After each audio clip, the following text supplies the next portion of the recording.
Oh, Hospital Porters, Pride and Dignity, Stop the New World Order. Welcome to HPANWO TV. It's now Monday, it's the 10th of June. It's the second day after the Bilderberg Group and protest. And I'm back home.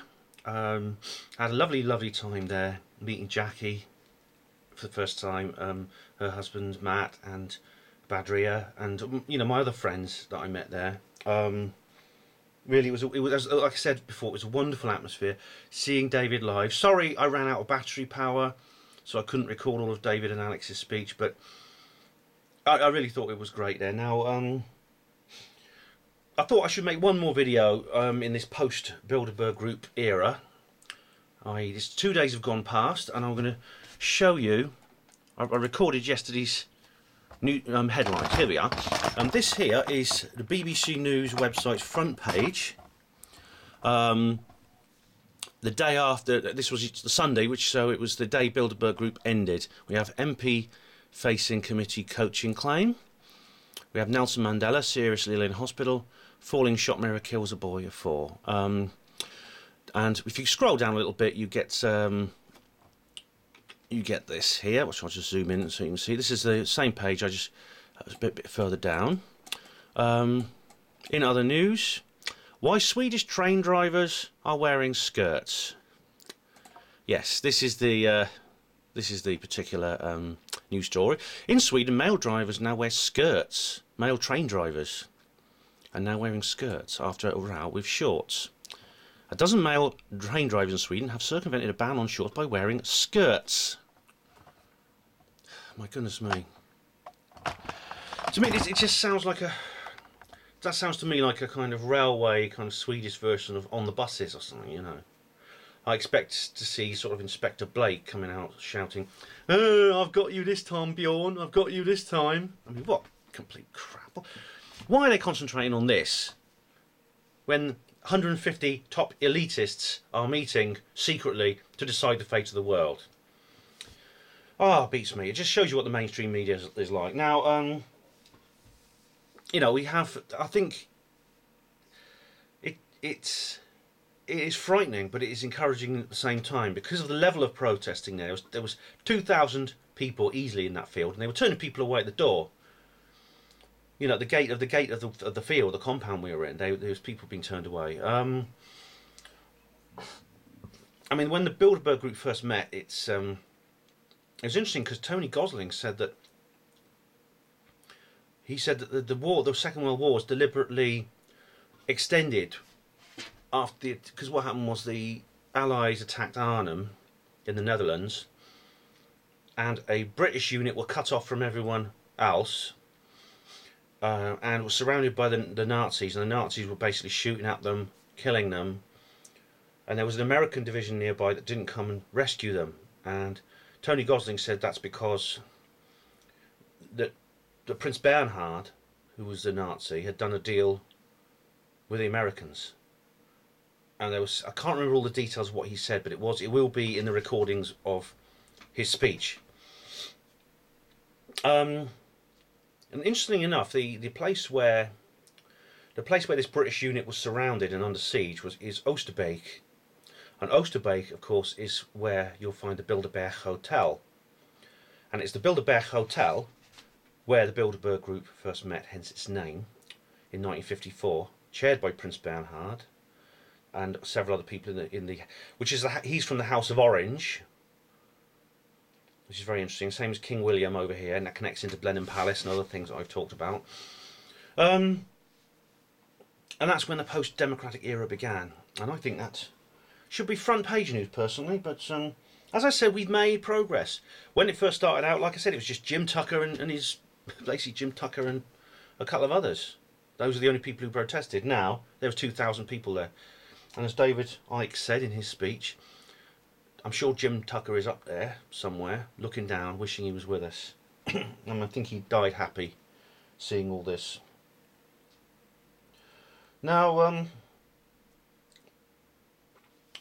it's worth going through the list of people, of attendees. Hold on one moment, I'm just going to try and bring this up, because don't stare at me while I'm doing this. So I should have done this before I started doing this film. Builder 2013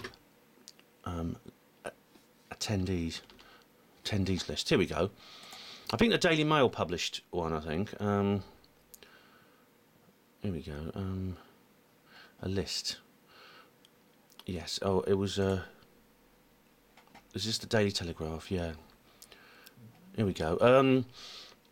I bet you there are more of them as well, but we have here, see, some very famous names. All chairmans and chairpersons and women and politicians. This is interesting, you see, because you have like people who are not famous, your backbench MPs, your obscure congressmen from suburban Ohio. And we have here someone called Asli, I don't know if I'm pronouncing this correctly, Asli, I think it's Asla, I think you pronounce this, Adun Tashazabas. It's a columnist for the Milliyet newspaper, I think that's Turkey. Alright, now this is a columnist. Watch that name, because I've got a feeling that person is going to be the Turkish equivalent of Rupert Murdoch before long. You also get sort of like small-time, as I said, you get small-time backbench MPs and people like that. Within a couple of years, they go on to become much famous. For some reason, if you get invited to the Bilderberg Group when you're a nobody, you don't stay a nobody for very long. And Margaret Thatcher attended in 1976. Within a couple of years, she was leading the Conservative Party. Then she became Prime Minister. Same with Tony Blair. Same with Bill Clinton, becoming President of the United States. They get invited to the Bilderberg Group. They're just nobody. No one's ever heard of them. Suddenly, it's, you know, they go from being, well, Bill Clinton, who's that, to being President of the United States. Now, one thing I should say, actually, is that the security measures at the Bilderberg Group were not quite what I expected, because based on what Jackie had found out, I thought it was going to be some kind of trap where you had to give an ID to get into the Fringe Festival compound, in which case I wouldn't have gone in. But as it happened, like all they did, basically, was they asked to search your bags, I had to turn out my pockets, and they had an electronic wand, and they basically wanded me all over. Just like they do it. It's no more than really what they do at nightclubs when you're going into some nightclubs. So that was a nice surprise. And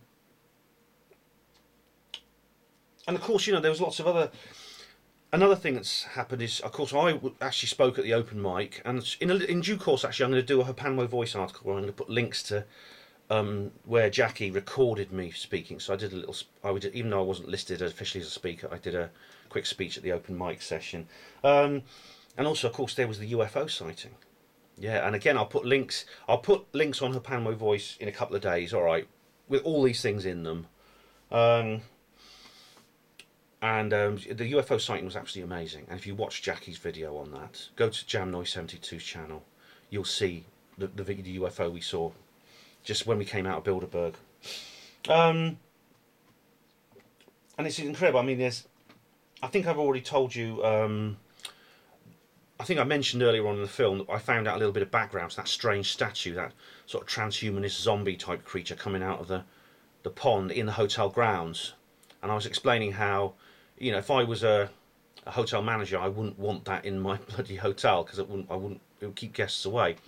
But I think did I mention this earlier on? I think I mentioned that was a recent addition, so addition to the decorations. So obviously it was put in there very shortly before the Bilderberg Group began, so I don't think that's a coincidence, quite frankly. And what I'm going to do is Heidi, me and Dom are going to go back to the hotel. We're going to call them up and just find out who was the sculptor who designed that. Very interested to know. And where did it come from? And where was the decision made to include it? That's very important to know. There's lots of other things happen now. Here we go. I'm sure you're all familiar with this. I'm not going to play you the audio because you've heard it, but we have basically Alex Jones was interviewed on the BBC. Now, unfortunately, it's become a bit of a scandal because Alex did one of his rants, and they basically had to stop the interview. I think Alex was set up here. The man standing next to him, that man's there, is someone called David Aronovich, who is someone I despise so much. I'm going to review his book. I always review the books of people I'm opposed to, and I try to prove them wrong. He's basically a conspiracy skeptic, and he's written a book called Voodoo Histories. Now, you know, I think the BBC knew what Alex would do. I think they knew that he would go off on one of his little tirades, like he does on his show, and they would give them the chance to portray him to the viewers as a nut job. Now, that's not a criticism of Alex Jones, it's a criticism of the BBC. I think Alex, I think he did what he always does, and he's perfectly entitled to express himself in his own style. The thing is, the BBC, I think he underestimated how crafty the BBC are, and how much experience they've had in this kind of defamation. I don't think Alex has ever been on the BBC before, and I don't think he's quite familiar with their tactics. So that basically what they've done is they've succeeded, unfortunately, in discrediting the whole thing. It's not Alex's fault. This is the BBC. I'm not blaming Alex at all. As I said, you know, I think we should all be very concerned. I think that everyone, if anyone from the media is watching this, then please do look into the Bilderberg Group, because these guys are meeting there together. According to Dennis Lord Healy and lots of other people who've spoken about it, you know, a large number of the Bilderberg attendees have made comments about the Bilderberg Group, but they basically shrug their shoulders and says it's an informal gathering, you know, we just get together and, to quote Jim Tucker, we play pinochle, whatever that is. Rubbish. I'll tell you why, because if you look at the speeches that were made on which were online, of the speakers on the stage at the protest, at the Fringe, one man tried to get hold of the minutes of the Bilderberg Group through the Freedom of Information Act, and he was turned down. They said it's exempt from the Freedom of Information Act due to, I think, to national security. So, just informal talking shop? I don't think so. I don't really know what else to add, except to say I've had a really, really good time. I've met lots of friends. I met up with old friends. I met new friends. I mean, what friends I've known online for a long time, I met up with for the first time. Lots of other people I haven't seen for a while I met up with. Oh, I had a wonderful, wonderful time. And I want to thank everyone involved in this protest to make it what it was. It's a shame, you know, that still, I mean, because of the way the media works, unfortunately, protesting against the Bilderberg Group is still regarded as something, it regards you as something of a conspiracy theorist. A lot of the anti-capitalist demonstrations are not getting involved in it. I went to a Marxist website actually yesterday, and I put in Bilderberg Group, and there was virtually nothing, just a brief aside. So far, you know, a lot of the protesters in mainstream politics are not getting involved in this. It is down to us conspiracy theorists still, but we conspiracy theorists are a growing number. We're a growing force. Don't be ashamed to call yourself a conspiracy theorist, because I think it's something sensible. And of course, the Critical Mass Radio, we're doing a live broadcast from there. Sarah Goodley of the Irate Women Show, she was doing a live show. A couple of others from CMR were there. Unfortunately, I couldn't because I didn't have a live stream.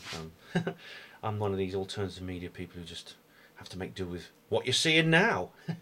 I hope you have enjoyed my little reportage of the Bilderberg Group protest 2013. And I want to thank you all for watching. And remember, the Bilderberg's falling, and there's nothing they can do about it. Hospital porters, pride and dignity, stop the New World Order.